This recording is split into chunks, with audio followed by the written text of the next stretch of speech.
Hello, what have I got today? Well, Lightwish sent me this UV resin kit and some UV resin pigments, and today I'm going to check them out. So let's get into it. I was very kindly sent these for free to try out. If you've seen my previous UV resin video, which I will link at the end of this one, you'll know that I am not very good with it at all.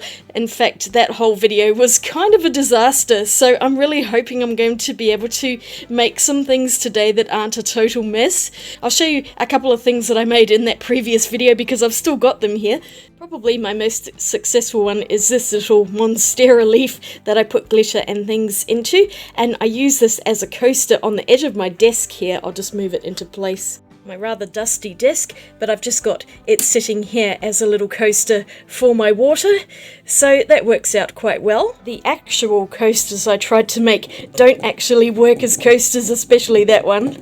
It's totally bowed on the back there, and this owl one kind of works, but I just decided I would turn them into hangers. Here they are. So I'm not sure what I'm going to be making with this lot today. I haven't opened the box yet, but it looks like it has 100 grams of UV resin, a stirring stick, mixing cup, mold, UV lamp, and UV top coat. That's interesting, I don't even know what that is, so we'll get the box open and we'll check it out, shall we? Apparently it's fast curing, high transparency, and hard type. It's also got the things that it includes on the back there. I will come back to these pigments in a moment. Okay, that really smells strong. I just got a big waft of this chemical smell coming out of here. So always be aware that resin is quite toxic. Whew. And you do need to take some precautions, so be in a well-ventilated area, like open windows and doors, and maybe use a ventilation mask as well. I will get all of that stuff out eventually, but yes, I'm going to have to open my door already because it smells so strong. Doors and windows are open. Let's get everything out. I'm guessing that's the top coat. It looks like a nail polish. And then there are also some other bottles in here. 100 grams of UV resin, just as they said. Another 100 grams, so there's actually 200 grams of UV resin in this box, which is really great. And then, oh, that's really cute. Look, it is a nail lamp. Quite often you might hear about gel nail polish, and they use a nail lamp for that, just to set the nail polish. So I think that's kind of a version of resin, I guess, or UV resin. I do have another nail lamp because I went through a whole phase of doing that. But it's nice to get a new one. These little UV lights always come in handy. And that's actually quite nice. It's a very thin one. Oh, and it's got little feet on it. So that stands like that, and you slide your resin molds underneath and switch the light on. So I'll get that set up shortly. There's just a couple more things in the box. And in here we have some little molds. So we have what looks like a little cup. I think this is to mix in the pigments and then pour it in, maybe. And then we've got a couple of little stirring tool things here, all made out of silicone. And some very tiny little molds. Those look like jewellery molds to me, so they actually have little holes in them, and I think you can make little dangly earrings and things like that. They are very tiny though. I might pull out a couple of my larger molds just to play with as well. So here's everything that was in the box, and I found a USB cable for this. It's a micro USB, looking at that. There it is, just plugs in there. In here it's got some instructions, thankfully, on how to use everything. Not a lot of instructions, so we'll probably have to guess a little bit as we go. Turn on the UV lamp to irradiate it for 60 seconds. I think my other lamp only does 30 seconds and it wasn't quite enough to set it, so I'm hoping 60 seconds will be a lot better. Here's a little user manual on the nail lamp as well. And looking at this, it does have a picture of a fingernail on it, so I reckon you could actually conceivably put that on your fingernails. Not too sure I'm going to do that though. I generally tend to avoid putting things on my nails these days. Now let's take a look at these interesting colours that go with it. So these I think need to be purchased separately. There were 3 different options and it was an agony trying to choose one set of them. The other options they have are 10 Macaron colours, which I think are opaque ones, like pastel sorts of colours. There was also a set of 10 metallics. I was really tempted by those too, but in the end I've gone for the transparent colour series, so these should be really translucent. So here they all are. a nice rainbow of colours plus black and white, and now I'm looking on the back of the box, which I hopefully can show you here. They're actually alcohol inks, so that's quite good because they can be used in other projects as well, not just for resin. So it looks like we have to add a couple of drops into the resin and stir it up. I'm going to make a huge mess here, aren't I? So I guess now it's time to make some stuff. As always, safety first. I've got some gloves this time. Last time I didn't wear them and I had resin all over my hands. It's incredibly sticky and very difficult to get off, so just a pair of latex gloves is a good idea, and most importantly is a breathing apparatus like this one. This is a P2 respirator mask, so it will block out fumes. Both the resin and alcohol inks aren't exactly very good to be breathing in, so I always recommend wearing something like this, or even one of those really big ventilator masks, and always have a nice open area with air flowing through so that you don't stink the whole place out. It gets really smelly once it starts heating up. Voiceover Becky's in the house. I'm such a nerd. Anyway, the first thing I thought I would do is test everything, so I'm pouring a bit of the resin just into the mould without adding in anything else, because I want to see how clear this stuff sets, if it sets, and also if that UV light is going to be long enough. I'm using that little pokey tool thing there just to smooth out the resin and take off any bubbles, and of course cat hair was sticking to the mould itself, which is very annoying. I've put the mould itself on this small glass dish so that the light can shine completely through it. Blue light warning as I switch this on. It's pretty bright, but basically it sat there for a minute and did its thing. And I found from most of my projects that switching the light on about 3 times or 3 minutes was best to set it properly. Sometimes just one click isn't enough, and I'm testing it out to make sure that resin has hardened there. I'm only wearing one glove so that I could switch the camera off and on. But the resin set well in this small mould, and it was pretty easy to pop it out. I'm just doing it slowly here so you could see it coming off from the silicone behind it. It was quite fascinating doing that, and you could probably already see how shiny it is. I will give you a close-up in a moment once I've pulled them out of the mould. Now, I've noticed with my small experience with UV resin that it often comes out quite sticky on the underside. Whoops, nearly dropped it, and of course I could feel that all over my thumb. So once I'd taken them out of the mould, I actually put them back under the light on the reverse side so I could click the light on for another minute and hopefully get rid of that stickiness by setting it a bit more. I've also found that sitting things in the sun is actually a really great way to really set them and remove that tackiness that you get on fresh resin creations. The other thing to note when you put resin under a UV lamp is when it's curing, it really heats up and it will actually emit fumes, so you do have to be wearing your mask. And the other thing I recommend is to actually sit away from it while it's doing that part. And once the resin is fully set, the smell is completely gone, and I think they're pretty non-toxic after that. But this resin set beautifully and it's crystal clear. I'm really happy about that. I also only got minimal bubbles in that, so that's good. So it passed the first test with flying colours, clear and shiny, and now let's have some real fun with it. Because the set only comes with one mixing cup, I decided to pull out some little pots from my junk stash, and I'm going to mix up a few colours using the alcohol inks that Lightwish sent me as well. So first up, it has to be pink. It's the most bright colour. So to begin with, I followed the instructions on the little sheet and dripped in 2 drops. And then I'm using one of those silicone mixing sticks just to stir it all up. This took quite a while to combine it. And as I'm doing this, I just really like that marbled effect I was creating. But I noticed that the alcohol ink itself is not actually that heavily saturated in colour, which is why I started adding more drips to it. And I think this is because it's the transparent version, and it really goes transparent. As you could see, there is no opacity whatsoever in that. So I really like the effect of it. But I found that for the amount I was making, that 6 drops was a much better and stronger colour than 2 drops. I guess it just depends how much resin you're making at any one time as to how much alcohol ink you want to put in there. And you could use other alcohol inks with it as well. So I stirred this in as thoroughly as possible, and I decided to make a couple of other colours up as well in the other pots. So I'm pouring in some more of the resin. The nozzle on this is really good and easy to pour the resin out with minimal bubbles, but when I let the resin settle for a bit, the bubbles mostly disappeared, and you can also use one of those little sticks to pop them, and also you can use fire.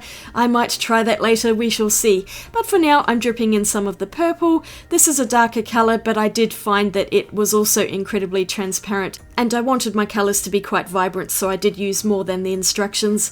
I will say this is the only time I actually followed the instructions properly and did what you're supposed to do with the alcohol inks, i.e. mix them in completely so that the colour is even. You'll see what I did a bit later. Once I'd finished mixing purple, I decided I'd have a third colour, blue, and I've gone for the lighter of the two blues in this set. There is also a darker blue which I really like, but I thought this one would go nicely with the other two colours, so I'm pretty much doing exactly the same thing, adding more drops straight away this time after I'd learned from the other two colours, and now I will do some pouring into the mould.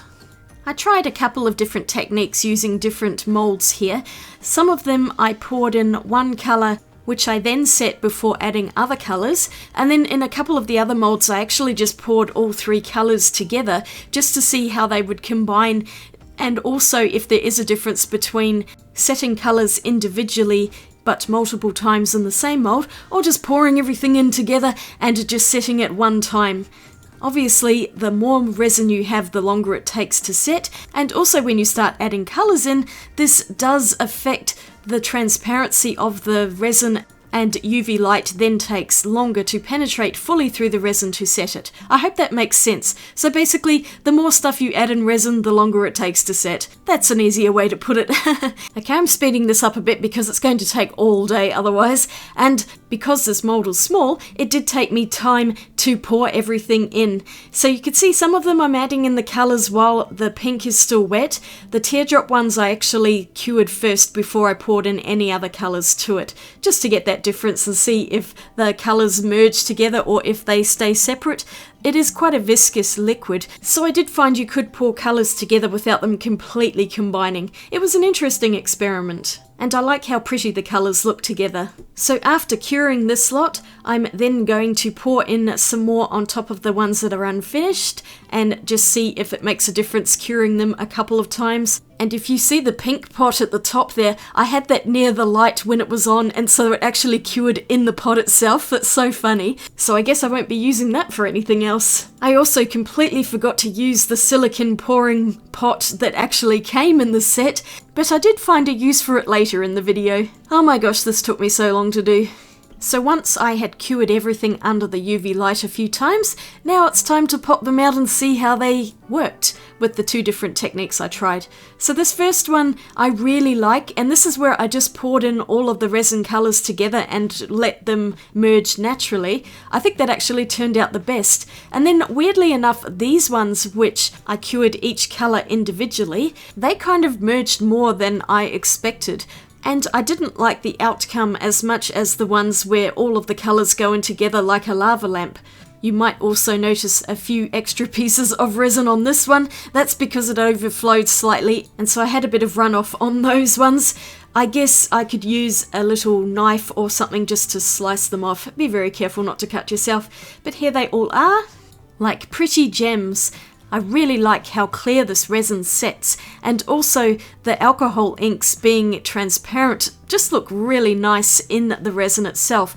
This was the one where I tried to layer them and cure. You could see the pink on the side, but the other one didn't do it very much, so this was probably my least favourite out of them. I mean, they look okay, but I definitely prefer the more lava lamp effect of just letting the inks flow, and I like how there was a little blue drip in these ones. Plus the pink looks really nice in this, and you can see how it's merged in naturally with the purple.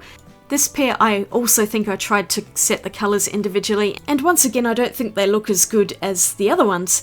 The last pair here are probably my favourites. I really like the pattern of these. The pink on the ends is great. Now I'm going to use some other moulds I have in my collection which are a bit larger, and I thought I would start off with these teardrop shaped ones. So I'm pouring in plain resin here because I decided I could not be bothered mixing up 12 pots of colour, one for each bottle in the set. So I'm dripping alcohol ink directly onto the resin. and stirring it through to make that marbled effect which had caught my eye mixing the other colours into the pots, and I thought it would be nice to leave it like this rather than thoroughly mixing it through. This created a bit of a problem which I will talk about in a bit, but I'm just making a second one up and I decided to go with different colours. For this one I'm using black and white. Now, because white generally needs to be opaque, this one had a semi-translucent, milky quality to it. Not my favourite, but it does show up a little bit in here, and it looked quite nice with the black. So once I was happy with how they looked, I brought the little UV light to sit over the top of them, and I think gave it about 2 minutes overall for this. Now here's the problem I mentioned. The resin set, but the alcohol ink did not, because it kind of sat on top of it, and what I had to do was pour another layer over the top to encapsulate it all, and then once I had set this, it actually worked a lot better. So if you're going to do this technique, you definitely need multiple layers of resin to make sure all of that alcohol ink is inside and actually setting. That was something I learned as I was going here. I guess that's why the instructions say to mix it in thoroughly, eh? But I really love this marbled effect. I think it turned out so well and I'm happy with the outcome. You can see there is still some wet black ink on this one, so I actually set it again on the other side, and you can see after that there are some slight imperfections. I think I got a big thumbprint in it, so I'm using the nail polish stuff to paint over the top and to take all of that away. It worked really well and it's excellent as a top coat. And once you finish painting that top layer on, just set it under the UV light and it will be perfect. I couldn't tell the difference between this and the UV resin.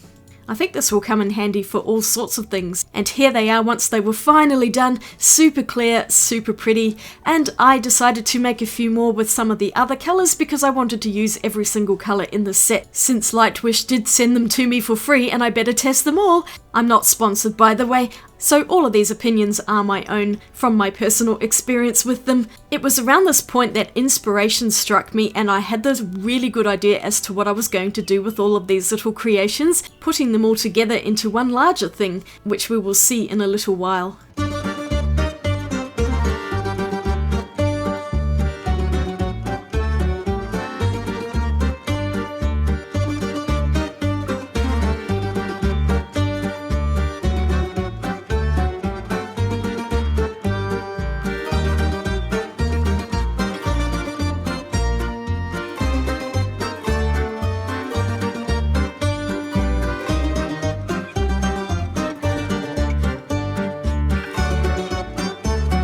It's a flower!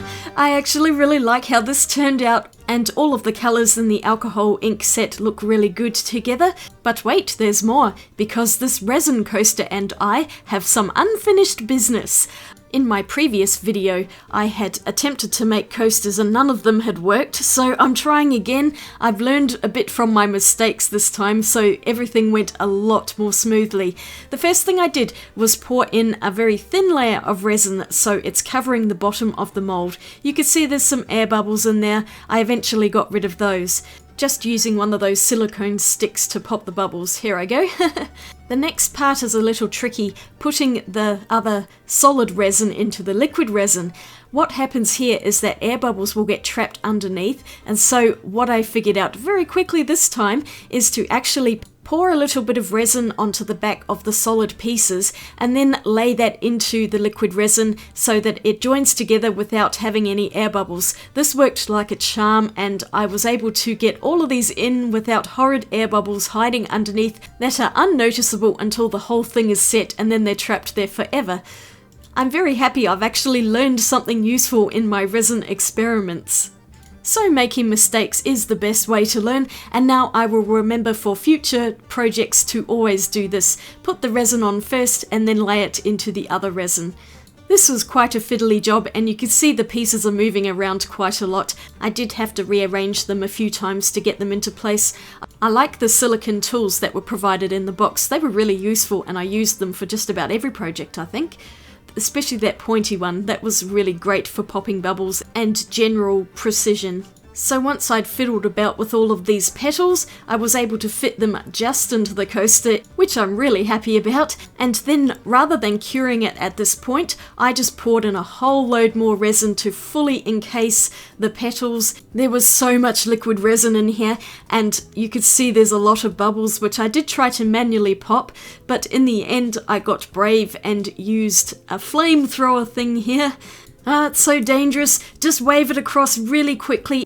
And don't let that resin burn, because that will go up in flames, I'm sure of it. It was terrifying, I hated doing that. But after finally setting it under the light, it came out so well. I'm really happy with this one. Look how clear it is, it's beautiful. And I actually made a coaster. So I had quite a lot of resin left in this open bottle, and I decided to use the silicone pouring cup as a mould. I'm mixing in a few different colours in that marbling effect, and I also have some little dice beads that I was going to use in my previous video and never got around to, so I'm putting them in this one. And you can see I added in some more resin because that alcohol ink was once again floating to the surface.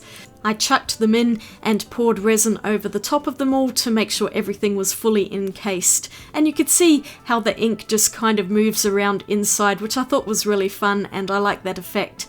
I stuck 5 of them in, probably too many, and the ink kind of hides them a bit. It probably would have looked better if I just put the dice in with plain resin. Never mind, doesn't really matter. It was just a bit of an experiment, and I was wanting to use up the resin because it does have a bit of an expiry date. And here's how it turned out. Not sure exactly what it's supposed to be. You can see there's a little bit of a lip on one side, and that's the pouring part. It would have been better in a smooth bowl, but I think it's quite fun seeing the dice suspended in the resin, and I might have to try a few more things like that. And here's the final thing I made today, using one of my favourite moulds, the skull. There was still heaps of resin in this bottle. It just went for ages, and I haven't yet finished it, but I got quite close in this last one. And I am going for a rainbow effect, so I went with pretty much all of the colours except for the black and the white, I think. I really enjoy dripping on the alcohol ink, but it's not supposed to be the way you do it because of all the issues it has with actually sitting on the top rather than mixing in properly, but you can work around that as long as you do multiple layers. I enjoyed making that marbling effect. It's so relaxing. So a lot of my things ended up looking quite similar to each other today, but I just kind of perfected this technique, and so I didn't want to start anything different and make a mess of it. I thought I would just spend time doing something that I was comfortable with and having a bit of fun. I'm starting to feel more confident with resin now, and I really enjoyed using this kit as well as the alcohol inks that came with it, which are sold separately from the resin kit itself. Currently, all of these things are available from Amazon USA and Canada, not in Australia yet, which is a bit of a bummer, but I will link everything down below and add a link if they do show up in Australia. I hope they do because I really like this kit. The only downfall is it really smells when the resin is wet. I struggled with it. I am sensitive to smell, but I was mostly okay with the mask on, and once I had eventually pulled it out of this mold, which is really difficult, this one, you could see it's slightly bent just a little bit, so I pushed it down before it could fully cool, because resin really heats up when it's curing under a light. And here's a little summary of everything I made today.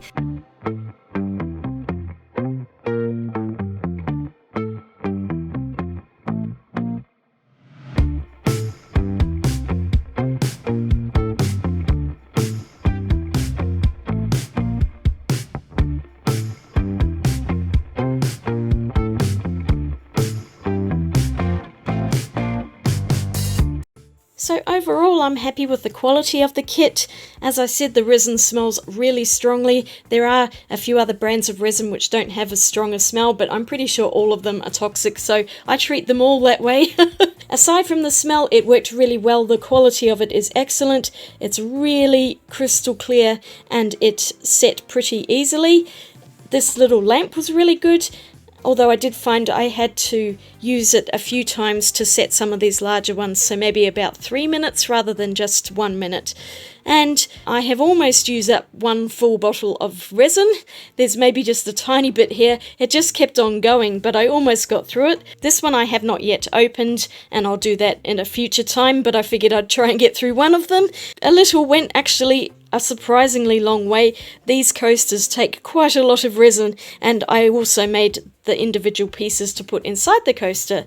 My voice has gone a bit croaky from wearing that mask for a few hours, and possibly the fumes seeping through a little bit despite my best efforts, so I'm going to finish it up here. Thank you so much to Lightwish for sending me this kit. It was really fun to use, and if you're looking for a small resin kit, this one's pretty good. Everything works well, and I like these little alcohol inks as well. I'd be curious to try some of the other ones like the metallics and the Macaron ones, which are the more opaque colours, but I thought the transparent ones would be really fun, and they've turned out really beautifully. I love the colours. Thank you all for watching this video. I hope you enjoyed it. Let me know in the comments what you think of the creations I made. Click the subscribe button for more videos, and I will see you all again really soon in my next video. Have a great day out there. Swatch you later. Bye!